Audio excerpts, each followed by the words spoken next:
written by a nice reporter. Now the poor guy, you gotta see this guy. I don't know what I said. I don't remember. He's going like, I don't remember. Oh, maybe that's what I said. I don't know what I said. I don't remember. He's going like, I don't remember. Oh, maybe that's what I said. I don't know what I said. I don't remember. He's going like, I don't remember. Oh, maybe that's what I said. I don't know what I said. I don't remember. He's going like, I don't remember. Oh, maybe that's what I said. I don't know what I said. I don't remember. He's going like, I don't remember. Oh, maybe that's what I said. This is 14 years ago. They didn't do a retraction. As you can see right there, he suffers from a chronic condition that impairs movement of his arms.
There are already some in the media who are claiming that Donald Trump now has an opportunity to unify the country with his response to Hurricane Harvey. This narrative, which completely lacks context and substance, needs to be nipped in the bud immediately. Trump lost any such opportunity on Friday, the 25th.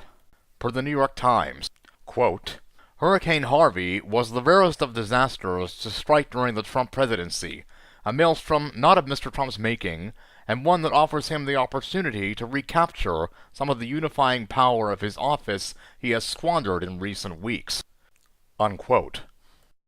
Let's forget for a moment that Trump actually hasn't squandered the unifying power of his office in recent weeks.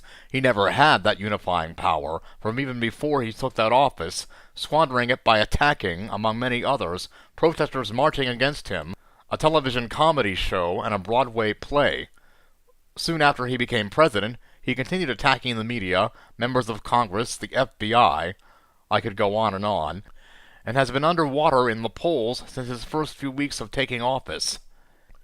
But even if we look simply at his response to Hurricane Harvey itself, putting aside the past 7 months, Trump exhibited how he'd recklessly use a natural disaster for his own purposes. The opportunity and chance to unify people is gone. Trump used the early hours of the hurricane and the media coverage around it to rampage on democracy and further divide rather than unite a nation. He pardoned the racist former Sheriff Arpaio, causing enormous backlash, even among some Republicans and conservative pundits, for this blatant contempt for the rule of law, and even later bragged that he did it at this time for ratings. He signed the order to ban any transgender people from entering the military, again something many Republicans opposed, putting fear into the hearts of so many people serving and defending this country honorably. The fear that the Arpaio pardon created, and the message it sent to the Latino community, is only going to grow exponentially if Trump ends the Deferred Action for Childhood Arrivals, or DACA, program in coming days, and the White House sent out the signals of his intention to do so during the hurricane, putting 800,000 youth in danger of deportation. Trump went to Camp David on Friday, the 25th, as the Category 4 hurricane made landfall, leaving Mike Pence and others in the Situation Room at the White House to deal with the storm, while he sat alone at his desk and fumbled around on Twitter. He sent out tweets as if he was watching a great show about the historic storm, and seeming to thank the people of Houston for it, while thousands were stranded and needing help. He rambled on about his big election win in Missouri, and once again demanded his wall be built on the border, and said that Mexico would pay for it. He promoted the book of another divider, Sheriff David Clark, the Milwaukee lawman who, like Arpaio, has a long history of allegations of abuse. And he later retweeted a defense of his pardon of Arpaio, who hadn't even been sentenced yet, which was false, and claimed that President Obama pardoned Chelsea Manning when he actually commuted her sentence after she spent 7 years in prison under conditions the United Nations called inhumane.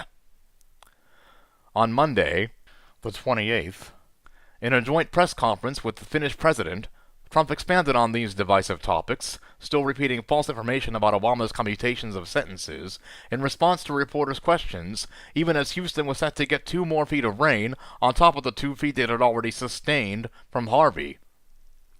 Trump divided the country as perhaps the worst hurricane to hit the United States made landfall, and spent the next several days continuing to do so. We must immediately put a stop to any media narrative that he now has a chance to unify the country in his response to Harvey. The response of the federal government and FEMA, bolstered under President Obama with cuts contemplated by Trump to build his wall, however that response is judged in the end, cannot be used as the sole judge of the president's response.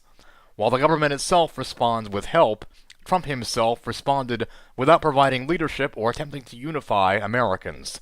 He only showed callous disregard, instilled fear, and further divided this country as millions faced the wrath of a deadly storm.